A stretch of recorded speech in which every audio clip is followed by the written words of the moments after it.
Bonjour Cécilia Sévry. Aujourd'hui, vous allez nous présenter. On va parler d'intelligence artificielle. Oui, on va parler d'intelligence artificielle et de l'entreprise OpenIA, une entreprise spécialisée en intelligence artificielle, entreprise qu'on connaît bien dans Smart Tech, puisqu'on en parle souvent sur ce plateau, pour parler des différentes applications que permettent ces technologies, et notamment l'IA GPT-3, précisément. On va y revenir un petit peu plus tard. Que Jean-Paul Smith, dans Le Monde du Libre, nous avait expliqué par le menu. Exactement. Et alors aujourd'hui, une nouvelle IA fait parler d'elle. On le lisait encore hier dans Les Échos. Et si on en parle de plus en plus, c'est parce que ces applications pourraient révolutionner jusqu'à la transition digitale même des entreprises. Cette innovation, c'est un peu le Graal. C'est un code qui s'écrit tout seul. Enfin, précisément, c'est l'intelligence artificielle et l'API Codex qui vont pouvoir coder.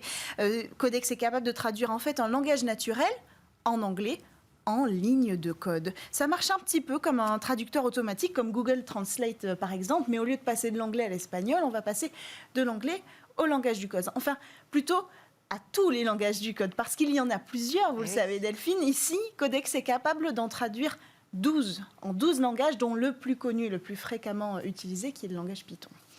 Et alors, comment a été mise au point cette techno ? Mais c'est un descendant de GPT-3. C'est pour ça qu'on en parlait tout à l'heure en introduction. Cette intelligence artificielle de langage créée donc par OpenIA pour faire à peu près la même chose, mais sans la partie codage. Enfin, elle avait commencé, mais elle n'a pas développé cette partie-là.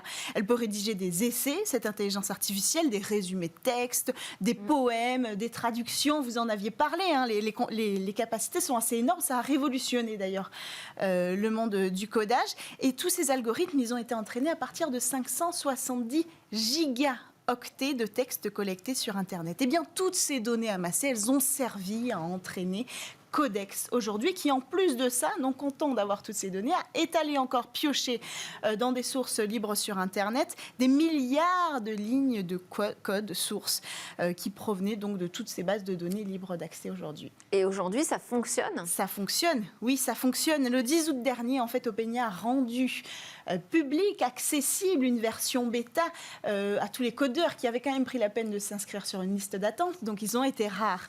Mais satisfaits, on a pu voir énormément de youtubeurs faire des tests. On a vu que ça marchait véritablement. D'ailleurs, un jeu, Space Invader, a été complètement créé par Codex. Et alors, quel est l'objectif recherché ? L'idée, c'est, j'imagine, pas de remplacer les codeurs complètement. Effectivement, l'idée, c'est plutôt de les soulager, parce qu'il y a beaucoup de tâches répétitives. Dans des gros projets, c'est extrêmement fastidieux comme travail. Donc, l'idée, c'est de les accompagner comme un assistant qui est capable de prendre la main à tout moment. Et puis, d'ailleurs, ce qui est assez intéressant, c'est que l'intelligence artificielle, elle peut apprendre des corrections que va faire le codeur. Voilà, s'il veut aller vérifier le travail, il va modifier. Et souvent, un codeur a un style et l'intelligence artificielle va pouvoir copier ce style-là pour être au plus proche du travail de son maître, si j'ose dire. Et c'est là qu'on comprend qu'il y a un intérêt pour les non-initiés de découvrir comment ça fonctionne, d'apprendre à modifier eux-mêmes. Et donc, ça va donner véritablement un accès supérieur au codage aujourd'hui.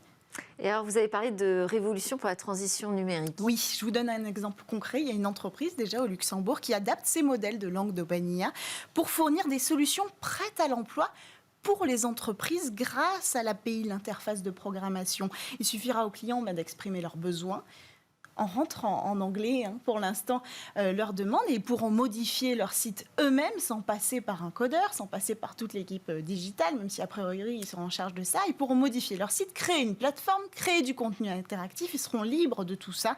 Et bien sûr, Codex, pour l'instant, c'est une version bêta, donc gratuite, mais à la suite, elle va devenir payante. Alors, il faut se dépêcher de la tester. Bon, dépêchons-nous. Merci beaucoup. Merci Cécilia Sévry. Merci à tous de nous avoir suivis. C'était Smart Tech, votre émission quotidienne sur l'innovation et les mondes numériques. On se retrouve demain pour de nouvelles discussions sur la tech.